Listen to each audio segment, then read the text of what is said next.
in the struggle for our great Nigerian workers, greatest TUC, of the greatest working people, Soleto, the Africa. The National Executive Council of the Trade Union Congress of Nigeria convened in Abuja, Federal Capital Territory, on the 27th April 2026. The meeting reviewed the state of the nation, development within Congress, report from affiliates and state councils, preparations for the 2026 May Day celebration, and other critical matters affecting Nigerian workers and the general populace. Following exhaustive deliberation, NEC resolved as follows. Number 1, Iran-US war and its implication for Nigeria. NEC expressed deep concern over the ongoing Iran-US conflict and its far-reaching implications for the global economy, particularly its relation to energy prices, shipping costs, supply chain, inflation, food security, and foreign exchange stability. Council noted that despite Nigeria's status as an oil-producing nation, increases in global oil price do not translate into relief for Nigerian workers. Rather, such crises often exacerbate hardship through rising fuel prices, increased freight costs, imported inflation, pressure on the naira, and escalating cost of goods and services. NEC therefore called on the federal government to treat the situation as both a foreign policy and domestic policy emergencies. Government must take urgent steps to protect Nigerians in affected regions, curb profiteering, strengthening local refining capacity, build strategic fuel reserve, and ensure that any additional crude oil revenue is transparently deployed to cushion the impact on workers and vulnerable citizens. Worsening insecurity across the country. NEC expressed grave concern over the escalating insecurity across the country, including kidnapping, banditry, terrorism, communal clashes, farm invasions, highway abductions, and other forms of violent criminality. Council observed that insecurity has evolved into a major economic and labor crisis. When farmers are unable to access their farms, food production declines and price rises. When workers cannot travel safely, productivity suffers. When communities are displaced, businesses collapse and jobs are lost. NEC call on all tiers of government and security agencies to adopt a coordinated, intelligence-driven, and community-based security framework. Government must prioritize the protection of farms, schools, highways, workplaces, and rural communities. TUC further urged targeted support for displaced personnel, affected farmers, transport workers, traders, and communities whose livelihood have been disrupted. Fuel prices and local refining vis-a-vis crude supply. NEC reviewed the persistent hardship arising from rising fuel prices and reaffirmed that urgent government intervention is required to prevent further increases in the pump price of petroleum products. Council noted that the combined effect of global crude oil volatility, exchange rate pressures, and domestic supply constraints continue to drive the cost of petrol, diesel, and aviation fuel, thereby worsening transportation costs, food price, production expenses, and overall living conditions. As you could see recently, that airlines, they have been threatening that they want to down tools and that they want to short operations. And as you know, we have a TUC affiliate. We have workers that are working in there. If these airlines short their activities, a lot of Nigerian workers are going to be sent parking.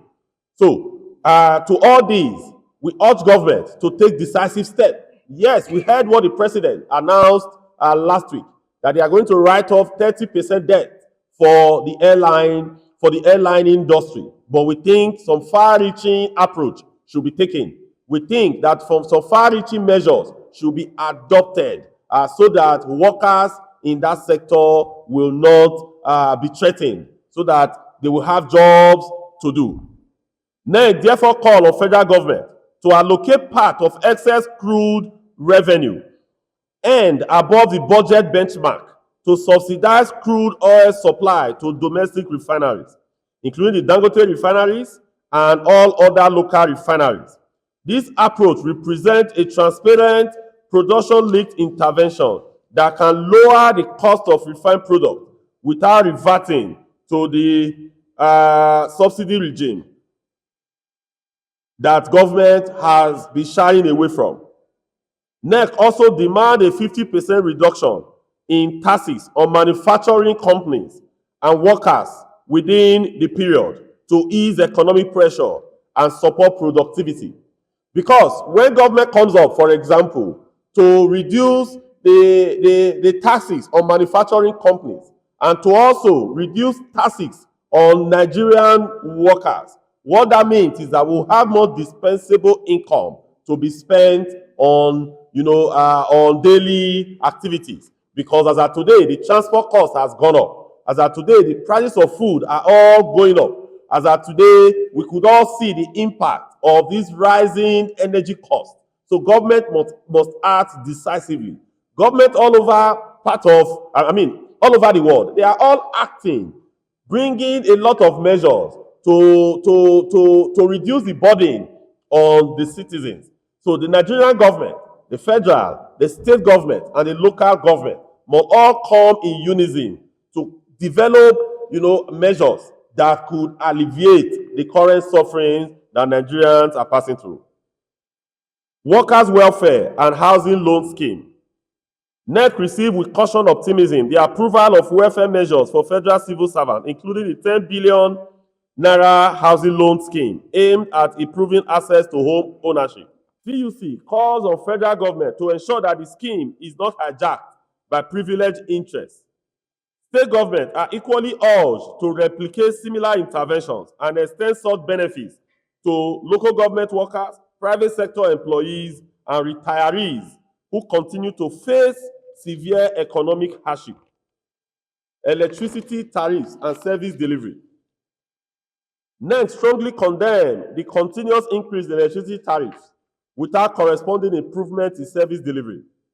Council observe that Nigerians are being compelled to pay more for unreliable power supply, estimated billing, and poor customer service. The tariff band system has further worsened the situation, with many consumers charged premium rates without receiving commensurate electricity supply. You know about the band A, B, C, and D. Those that are in band A today, most of the factories that are in band A, they told us at the beginning that they will be receiving minimum of 20 hours power supply. But as you could see, even at times, they struggle to get 1 or 2 hours supply per day. NEC insists that Nigerians must not be forced to pay for inefficiencies. Any tariff regime must be fair, transparent, service-based, and accountable. TUC calls on federal government, NERC, and distribution companies to ensure universal metering, eliminate estimated billings, improve supply, and engage organized labor before implementing policies that impose additional burdens on Nigerian workers. Internal development in affiliate and state councils. NEC received report on activities within Congress from December 2025 to date and commended the leadership for sustained engagement on workers, welfare, national economic issues, and industrial relations. Council noted significant progress towards the acquisition of a befitting national secretariat, describing it as a historic milestone for institutional strengthening. Report from affiliate highlighted leadership transition, internal union consolidation, collective bargaining effort, and sector-specific challenges. NEC urged all affiliates to uphold constitutional provision, strengthening internal democracy, and promote unity. Regarding the leadership issue in the Association of Senior Civil Servants, NEC directed that Congress lawyers should review the relevant court judgment and advise accordingly. NEC also commended state councils for sustaining Congress presence at the subnational level, particularly in mobilization, engagement with state government, welfare advocacy, and May-Day preparations. On Lagos State Council issues, NEC reaffirmed its December 2025 resolution recognizing Comrade Hannah Omeje as the duly elected chairperson. NEC reiterated that non-financial members are ineligible to vote or be voted for. Council further noted that the issue of impersonation involving one Mr. Abiodun Aladeton and others has been resolved, and wish to appreciate all stakeholders, including the Lagos State government, for restoring order and stability. NEC directed the National Secretariat to audit state councils and ensure that any non-financial member occupying office is stepped down in line with the established Congress rules. NEC also reviewed preparation for 2026 May Day celebration and emphasized that the theme reflects the urgent reality facing Nigerian workers: decent work, economic justice, social protection, job security, and the defense of workers. Defense of workers' rights. Affiliates and state councils are directed to use the platform to clearly articulate workers' demand and advocate for policies that alleviate hardship and restore dignity to labor.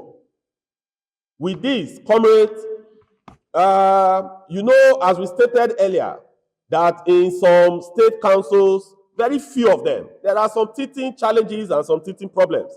So the NEC directive, this is the NEC of Trade Union Congress of Nigeria, the second highest body of TUC. When NEC takes a decision, everyone needs to act and will act decisively. Then also, the issues of casualization. In some of our affiliates, most especially those in private sector, in construction, in textile, in oil and gas, and in food and beverage, and all other textile sector. In banking, although the level varies from one sector to another, but the problem is there. The issue of casualization of workers. For us, this is not acceptable anymore, and government, the Ministry of Labor, should come up with a very strong policy to abrogate this misuse. Because you employ someone, Mr. A is doing a particular job. You are paying that person a certain rate, and you employ a casual staff with a 3 months renewal, and that person is paid 10% of what the permanent staff is being paid. Meanwhile, they are doing the same job. We call on federal government, as represented by the Ministry of Labor, to come hard on these employers of labor that are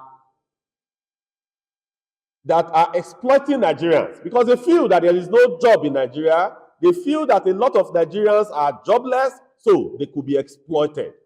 We must be protected. Government must act decisively. Then another issue is also the issue that is bordering on the food and beverage industry.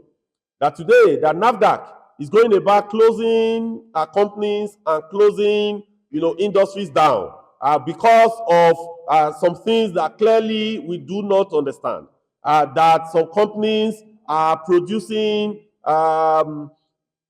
sachet alcohol, and based on that, they are closing them down. So the question we have asked is that where is the policy you are relying on? Where is the law that you are relying on? You cannot act arbitrarily. So for us, we are calling on the Federal Ministry of Health to call NAFDAC to order and bring everybody to the discussion table. Let us make our argument on the table, because the way NAFDAC is going about it, for us. That is not the best international, the best practice internationally, and that is actually how not to go about such activities. So we are prepared, we are ready to meet them on the table. We'll put facts and figures together. We'll put data, right there on the table, and we discuss these issues to resolve them once and for all. In conclusion, NEC call on government at all levels to prioritize the welfare, dignity, and security of Nigerian workers in all policy decisions. The Trade Union Congress of Nigeria remains committed to constructive engagement, social dialogue, and national development. However, Congress will not hesitate to mobilize workers where policies continue to deepen hardship or undermine the right and welfare of the Nigerian people. A stitch in time saved nine. Signed, Comrade Engineer Festus Osifo, President General, TUC,